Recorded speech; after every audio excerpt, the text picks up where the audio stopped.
সবাইকে ঈদ মোবারক, ঈদ উল ফিতরের শুভেচ্ছা। দর্শক, আমরা আজকে হাজির হয়েছি সিরাজগঞ্জের বেলকুচিতে। আমার পাশে নিশ্চয়ই দেখতে পাচ্ছেন, আপনারা বুঝতেই পারছেন, জাতীয় নাগরিক পার্টির যিনি এনসিপির যুগ্ম সদস্য সচিব সিরাজগঞ্জের বেলকুচির কৃতি সন্তান মাহিন সরকারকে আমরা পেয়েছি আজকে।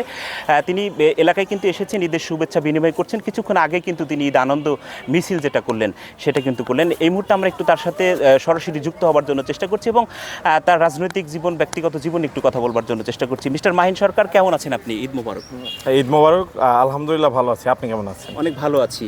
আসলে আপনি তো বেলকুচির সন্তান, আপনার ছোটবেলা নিয়ে যদি একটু ছোট্ট করে বলতেন। কোথায় দেখুন, আমি এখানেই পড়েছি, একটি কেজি স্কুলে প্রাইমারি জীবন শেষ করেছি এবং তারপরে সোহাগপুর শ্যামকিশোর পাইলট মডেল উচ্চ বিদ্যালয় থেকে আমি এসএসসি পাশ করেছি এবং তারপর ঢাকা রেসিডেন্সিয়াল মডেল কলেজে আমার ইন্টারমিডিয়েট লাইফ কেটেছে এবং তারপর ঢাকা বিশ্ববিদ্যালয়ের বাংলা বিভাগে 18-19 সেশনে আমি ভর্তি হই এবং আমার ছাত্রত্ব প্রায় শেষের দিকে।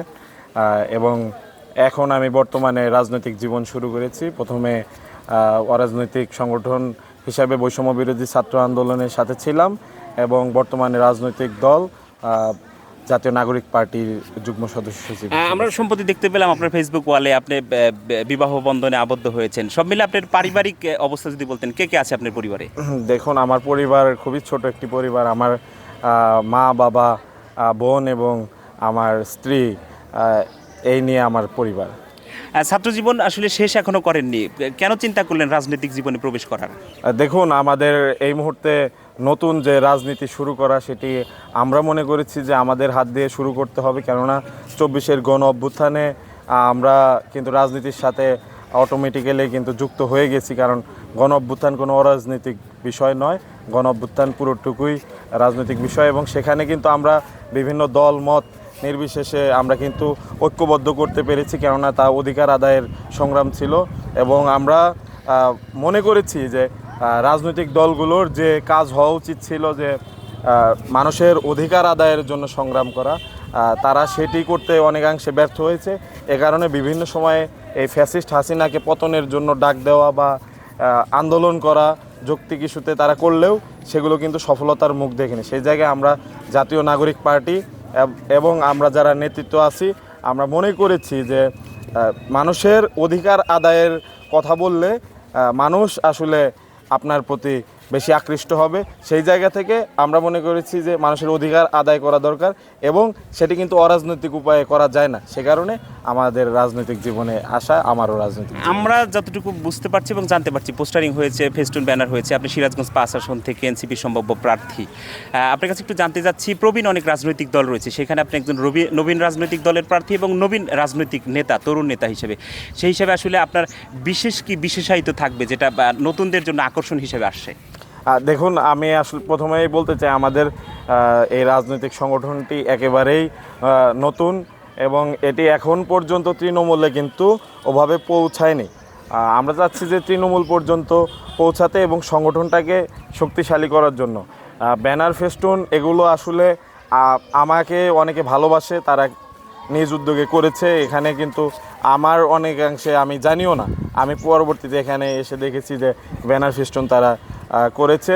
তবে এনসিপি যদি আমাকে বিবেচনা করে যে এইখানে আমাকে তারা সুযোগ দেবে, আমি অবশ্যই সেটি ভালোভাবে নেব। আমি কাজ করব এই অঞ্চলের মানুষের অধিকার আদায়ের জন্য কাজ করার, এবং যদি তারা আমাকে বিবেচনা নাও করে তবুও আমি এই এলাকার সন্তান হিসাবে আমি চেষ্টা করব এই এলাকার যে উন্নয়নমূলক কাজ এবং জনগণের অধিকার আদায়ের সংগ্রাম সেখানে সামিল থাকার। সর্বশেষ যে বিষয়টি জানতে চাচ্ছি সেটা হচ্ছে, আপনি এই জায়গার যদি আসলে দায়িত্বে আসতে পারেন বা যদি সেটা আসলে সেই সুযোগ আপনি পান, সেই ক্ষেত্রে নদী ভাঙন কবলিত চৌহালি এবং তাঁত শিল্পে সমৃদ্ধ বেলকুচি এবং এনায়েতপুরবাসীর একটি প্রাণের দাবি উপজেলা করার জন্য, এই তিনটি মানে জুরিডিকশনকে, অর্থাৎ এনায়েতপুর, বেলকুচি, চৌহালিকে নিয়ে আপনার ভিন্ন কি পরিকল্পনা রয়েছে যা বিগত সময়ে কোনো রাজনীতিবিদ পরিকল্পনা নিতে পারেনি? বিগত সময়ে আসলে আমাদের যে সমৃদ্ধশালী তাঁত শিল্প ছিল সেটি কিন্তু ধ্বংস হয়ে গেছে অলমোস্ট। আমরা এই করোনার পিরিয়ডে আমরা দেখেছি যারা ক্ষুদ্র উদ্যোক্তা ছিল তারা কিন্তু তাদের 2-1টি তাঁত যাদের ছিল তারা সেগুলো বিক্রি করে দিয়ে গার্মেন্টসে গিয়ে তারা শ্রমিক হয়েছে, অর্থাৎ যে ছিল শিল্পের মালিক সে হয়ে গেছে শ্রমিক। আমি চাই যে এই জায়গার জন্য বিশেষত সরকার থেকে সুদৃষ্টি দেওয়া হোক বিশেষত পাট বস্ত্র মন্ত্রণালয় তারা যদি এইখানে বিশেষভাবে নজর দেয় তাহলে এই এলাকাকে অনেক বেশি উন্নত করা সম্ভব। এবং একই সাথে বেলকুচিবাসীর একটি প্রাণের দাবি আছে আরেকটি, সেটি হলো এখানে কিন্তু গ্যাস আসেনি। আমরা আমাদের এনসিপির পক্ষ থেকে এবং এই এলাকার একজন সন্তান হিসাবে আমি নিজে এটার জন্য কাজ করব। এর বাইরে আপনি বললেন যে নদী ভাঙন এলাকা, এটি আসলে এই এলাকার ভৌগোলিক বৈশিষ্ট্য।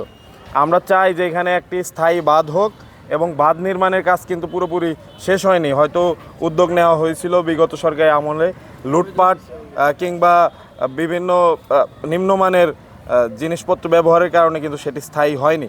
তো আমরা চাচ্ছি যে একটি স্থায়ী বাঁধ যেন, যেখানে ভাঙন প্রবণ আছে সেখানে যেন দেওয়া হয়। এনায়েতপুরবাসীর একটি দাবি রয়েছে উপজেলা বাস্তবায়ন, সেই ক্ষেত্রে আপনি যদি সেই সুযোগ পান সেই ক্ষেত্রে তাদেরকে কি আশ্বাস দিতে যাচ্ছেন?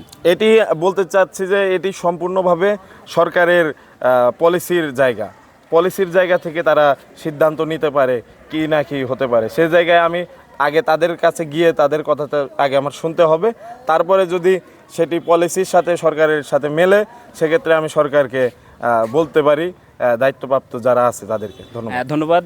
আমরা এই এতক্ষণ কথা শুনলাম মিস্টার মাহিন সরকারের কাছ থেকে। আমরাও যারা গণমাধ্যম কর্মী বা সাধারণ মানুষ রয়েছে তাদের প্রত্যাশা একটি সমৃদ্ধ সিরাজগঞ্জের বেলকুচি এনায়েতপুর চৌহালি নির্মাণ হবে, সেই সাথে থাকবে না কোনো বৈষম্য, সকল প্রকার অন্যায় অবিচারের বিরুদ্ধে তরুণরা এগিয়ে যাবে এবং একটি সুন্দর সিরাজগঞ্জের বেলকুচি এনায়েতপুর চৌহালি নির্মাণ হবে। আমি প্রত্যাশা সকলের। রফিক মোল্লা, এনটিভি অনলাইন।